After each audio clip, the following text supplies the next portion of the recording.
Hello, and welcome back to Kim Reads as we continue with Great Expectations. Chapter 15, Secrets from the Past. I was still in a state of shock when I reached home. Herbert bandaged my hands and made me lay down. I could move the fingers on my right hand in spite of the wrapping, but my left hand had to be kept perfectly still. The doctor had made me carry it in a sling.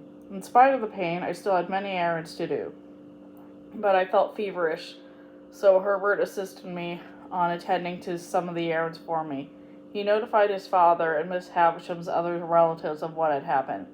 He also notified Estella, who was in Paris, at an address furnished by Mr. Jaggers. But despite Herbert's help, there were still matters that only I could attend to. When I felt a little stronger, I went to Mr. Jaggers and gave him Miss Havisham's note. He made out a check for £900 to Clarriker and sent a messenger asking him to meet me at Jaggers' office. Clarriker arrived and accepted the final payment called by for our contract. He explained that the shipping address was explained faster every day, and the Herbert would soon be a full partner. But first, he insisted, Herbert will be sent to the east to open up and take care of one of our branch offices. After Clarriker left us, Jaggers called me aside. No names now, but it is time for any visitors from New South Wales to leave London. The authorities are circling in too close. When I arrived home and told Herbert what Jaggers advised, we both looked at my managed hands in despair. I could not row.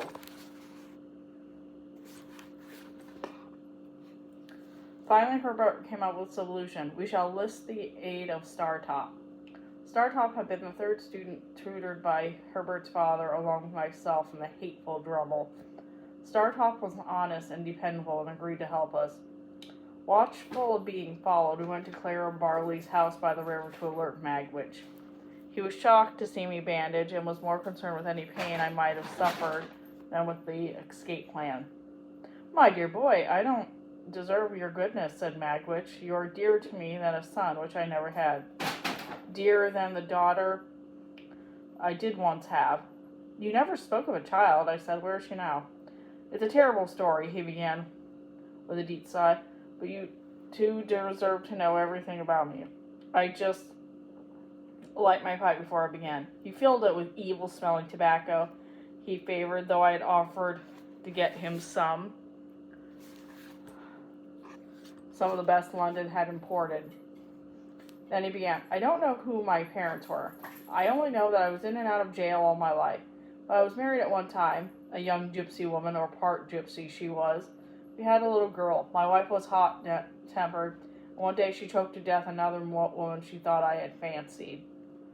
He stopped and seemed to be thinking about these two women who had so many years ago had contended for his love. He roused himself and continued. My wife was so angry with me that she told me she was going to kill our little girl. She disappeared with the child before I could do anything. The next thing I knew, she was arrested and ordered to stand trial for murdering that young woman, which she certainly had done. But Mr. Jaggers took over her defense. That was how I got to know his name. I disappeared then, because otherwise I would have had to testify that our wife had killed our little girl too. It was not until a long time later that I heard Mr. Jaggers got my wife off. Wonderful, clever man is Mr. Jaggers, but he couldn't have done it if they had known about the young child being killed as well. So, Pip, you're my child now. It was fortunate that my burns had caused my face to be drawn and pale. Otherwise, Herbert and Magwitch would surely have noticed the power effect the story had on me. So powerful I was unable to speak a word. Magwitch's pipe had gone out, and now he relit it and went on. After all these years, I don't hate my wife for what she has done anymore.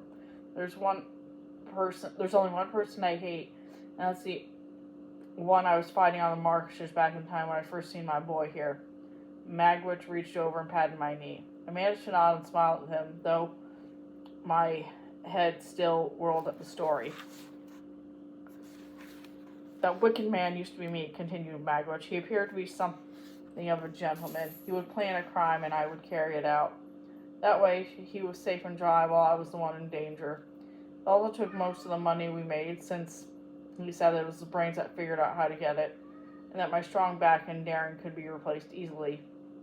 Then the time came when we was caught. Right off he demanded separate trials, and he'd give evidence against me, saying I had forced him into crime.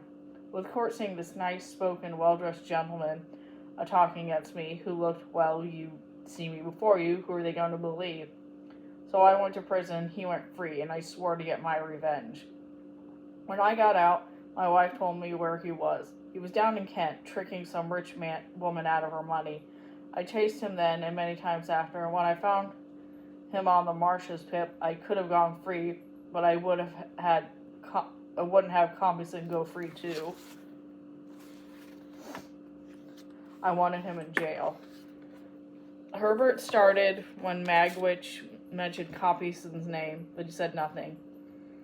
When we left Magwitch, both of us started talking eagerly at once. My voice was louder, and I got to tell my story first. I told Herbert about Molly and the information Wemmick had given me about her. So I mentioned her story to Magwitch's story. So Magwitch is Estelle's father, I concluded. But it would do no one any good to have it known. Herbert agreed, and we swore to keep it a secret. And then he began, this man Compeyson. I interrupted him to offer, he is in London, but Magwitch must not know. So I do not mention his name to you after Mr. Wemmick told me about him. What I was about to say, said Herbert, filing any word, is that Compeyson was Miss Havisham's beloved. And that's the end of that chapter. I'll see you later.